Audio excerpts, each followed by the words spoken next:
আজ আপনাদের সঙ্গে নিয়ে চলে এসেছি এক নতুন খাবারের সন্ধানে, মালাই চিজ গ্রিল মোমো। হ্যাঁ, বহরমপুরেও কিন্তু এখন মালাই চিজ গ্রিল মোমো পাওয়া যাচ্ছে, কিন্তু একমাত্র এই ঠিকানায়। চলুন দেখে নিই কীভাবে বানানো হচ্ছে এই মালাই চিজ গ্রিল মোমো। দেখতে কিন্তু ততটাই লোভনীয়, খেতেও কিন্তু তেমন সুস্বাদু। প্রথমে মোমোগুলোকে ভালো করে ফ্রাই করে নেওয়া হচ্ছে, তারপর একটা ফয়েলে প্রচুর পরিমাণে চিজ ছড়িয়ে সস দিয়ে মাখানো এই মোমোগুলো সাজিয়ে নেওয়া হচ্ছে। একটা পাত্রে থাকছে 6 পিস এবং এই 6 পিসের দাম হচ্ছে 150 টাকা।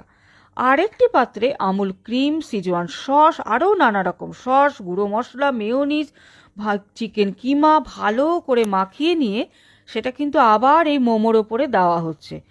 তার উপর থেকে ভরপুর পরিমাণে চিজ ছড়িয়ে সেটাকে আবার 2-4 মিনিট স্টিমে বসানো হচ্ছে। স্টিম থেকে নামিয়ে নিয়ে তার উপর বাটার দিয়ে, প্রচুর পরিমাণে বাটার দিয়ে তার উপর সেটাকে গ্রিল করা হচ্ছে। গ্রিল করার পর তৈরি হয়ে গেছে আমাদের মালাই চিজ গ্রিল মোমো।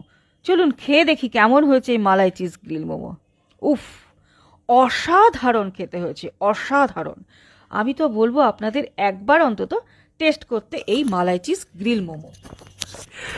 এই স্টিম মোমো এবং চিকেন কিমার যে স্বাদটা, এটা কনসেপ্টটা কিন্তু অসাধারণ, খেতেও খুব ভালো। আমি আপনাদের রেকমেন্ড করব আপনারা যেন একবারও হলেও ট্রাই করবেন। চলুন দেখে নিই ঠিকানাটা। বিষ্ণুপুর উচ্চ বালিকা বিদ্যালয়, যেখানে দুর্গাপুজো হয়, ঠিক তার সামনেই হচ্ছে দাদার দোকানটা।